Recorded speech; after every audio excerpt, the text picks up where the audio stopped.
Setelah baginda Rasulullah bersabda dalam hadis, ikhwanukum khawalakum ja'alahumullahu fitnatan tahta aydikum faman kana akhuhu tahta yadihi falyud'imhu min ta'amihi wal yulbishu min libasihi wala yukallifuhu ma yaghlibuhu fa in kallafahu ma yaghlibuhu falyu'inhu. Sesungguhnya saudara-saudara kamu, yakni mereka yang berada menjadi tawanan kepada kamu, adalah dugaan daripada Allah kepada kamu, yakni karena yang ditawan waktu itu ada hubung kerabat juga dengan yang menawan, karena kaum muslimin berperang dengan kaum musyrikin. Kaum muslimin daripada golongan kaum muhajirin berasal daripada Mekah, yang ada hubung kerabat dengan orang Mekah, yang ketika itu mereka orang-orang Mekah berada dalam saf kaum musyrikin. Sementara orang-orang Mekah yang beriman kepada Nabi bersama dengan baginda Rasulullah SAW, dengan demikian ada di antara mereka yang ada hubung tali kerabat, tapi berbeza agama, berbeza kelompok. Satu berada bersama dengan baginda Rasulullah, satu lagi berada dalam kelompok kaum musyrikin. Ketika peperangan dimenangi oleh kaum muslimin, maka ramai yang ditawan oleh kaum muslimin, termasuk daripada keluarga-keluarga mereka. Maka baginda Rasulullah bersabda, mereka ini dugaan daripada Allah kepada kamu, maka hendaklah kamu bersikap baik kepada mereka. Kamu beri makan kepada mereka apa yang kamu makan, kamu beri pakaian kepada mereka apa yang kamu pakai, dan janganlah kamu memberikan tugasan kepada mereka yang sangat berat. Kalau tugasan itu berat, bantulah ia menjalankan tugasan itu. Jadi di sini equality, yakni bagaimana antara majikan dengan hamba sahaya, makannya sama, pakaiannya pun sama, dibantu kalau kerjanya berat.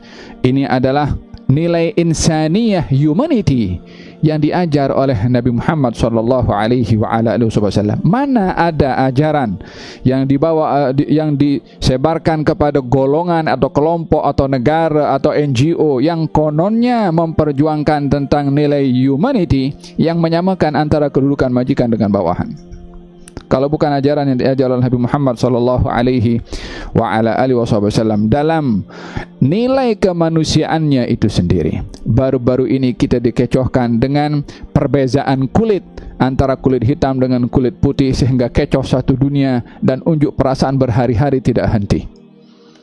Kalau mereka tahu misi yang dibawa oleh Rasulullah SAW, bagaimana Bilal ibnu Rabah berada di atas Ka'bah mengumandangkan azan, orang berkulit hitam, karena nilainya bukan pada kulit, bukan kepada bahasa, tapi kepada keimanan kepada Allah Subhanahu wa Ta'ala. Maka pesanan yang disampaikan oleh baginda Rasulullah kepada para sahabat terhadap tawanan demikian. Ketika itu baginda Rasulullah SAW berbincang dan bermusyawarah dengan para sahabat untuk menentukan nasib tawanan perang. Setelah diperintahkan kepada mereka yang menawan supaya berbuat baik kepada tawanannya, hendaklah kamu berbuat ihsan kepada tawanan-tawanan kamu. Sehingga salah seorang tawanan bernama Aziz, saudaranya Mus'ab bin Umair, ketika ditawan oleh salah seorang kaum muslimin, katanya kalau dibelah roti untuk dimakan berdua antara majikan dengan tawanannya, maka kalau nampak roti itu ada yang lebih besar diberikan kepada tawanan.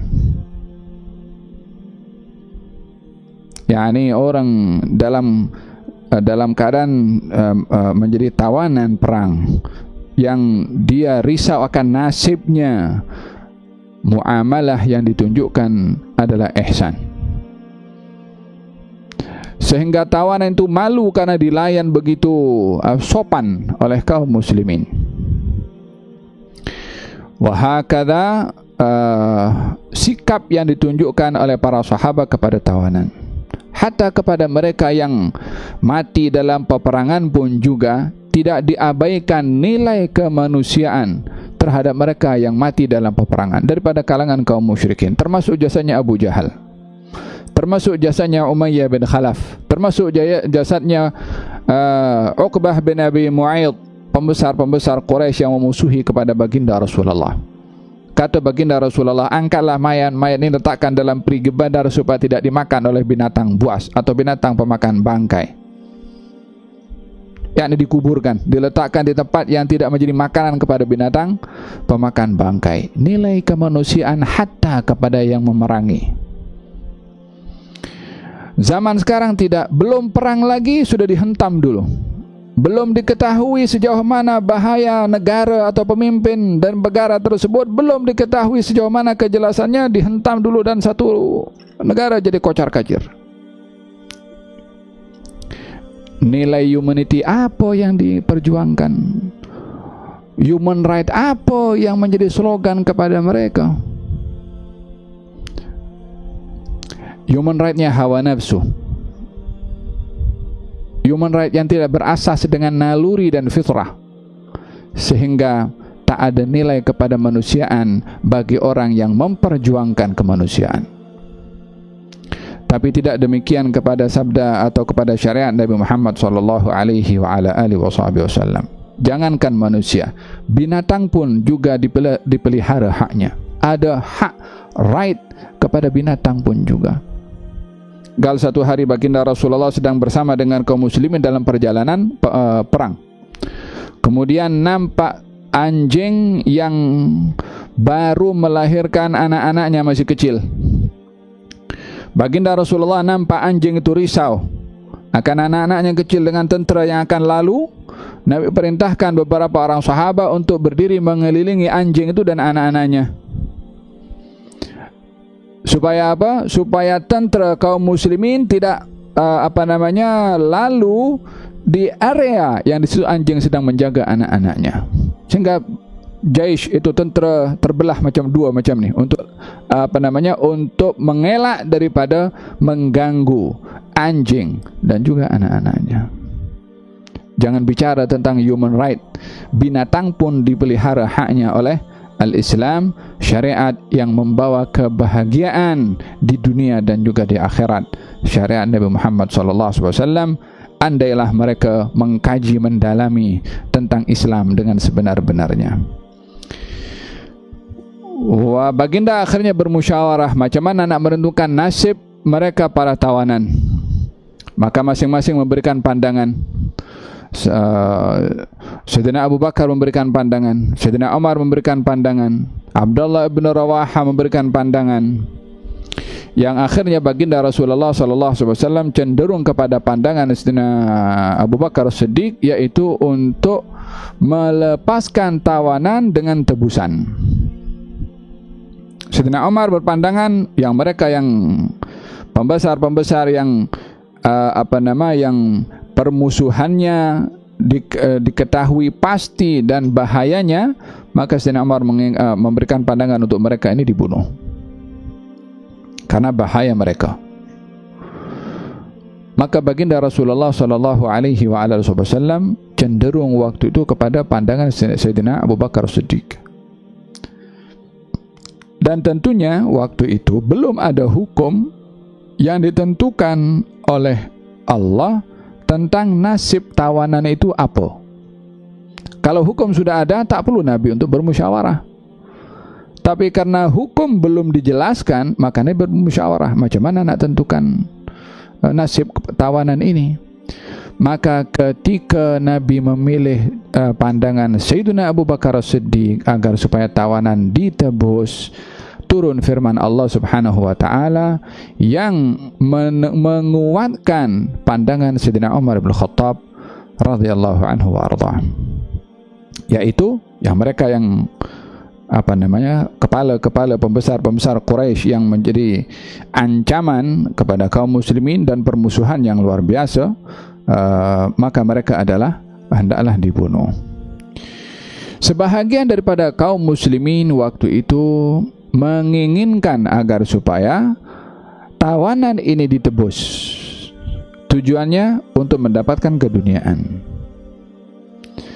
Jadi ketika itu ada di hati sebahagian daripada kaum muslimin, maka ditegur oleh Allah Subhanahu wa taala. Ma kana linabiyyin an yakuna lahu asra hatta yudkhina fil ardi turiduna 'arada ad-dunya wallahu yuridul akhirah. Gal tidaklah sepatutnya bagi seorang nabi untuk cenderung yakni memiliki tawanan untuk ditebus, melainkan mereka tawanan-tawanan tadi yang berbahaya tadi hendaklah dibunuh karena bahayanya daripada tawanan-tawanan tersebut. Sebahagian daripada mereka mahu untuk tawanan itu ditebus, tujuannya turiduna aradad dunya, kamu mahukan dunia, yakni dengan tebusan dapat duit. Ditegur oleh Allah, wallahu yuridul akhirah. Jadi ayat ini mengingatkan kepada kaum muslimin, baik yang ada pada waktu itu dan kaum muslimin sepanjang zaman, di dalam memberikan pandangan dan pendapat, dalam memilih, dalam bertindak, dalam berbuat, hendaklah memastikan nawaitu ketika bertindak dan berbuat, ketika memilih. Innamal a'malu binniyat. Sesungguhnya setiap amal itu dinilai dengan niatnya. Walaupun terkadang dalam hal ini berbentuk pilihan, dua-duanya baik, tapi memilih pilihan kalau motifnya sebabnya adalah keduniaan, maka tidak menjadi keutamaan untuk dipilih karena sebabnya adalah keduniaan. Melainkan bila mana motifnya adalah akhirat, walaupun yang menjadi pilihan dunia, tetapi motifnya akhirat, untuk kebaikan, untuk manfaat orang ramai, untuk ibadah, untuk taat, silahkan memilih walaupun dalam hal keduniaan. Yang penting nawaitu dan motifnya adalah untuk ibadah atau untuk akhirat. Ketika kaum muslimin waktu itu sebahagian cenderung agar supaya tawanan itu ditebus dengan tujuan untuk mendapatkan keduniaan semata-mata, maka ditegur oleh Allah Subhanahu wa taala, wallahu yuridul akhirah. Allah nakkan akhirat, yakni Allah mahukan untuk kamu dapat pahala di akhirat, bukan keduniaan.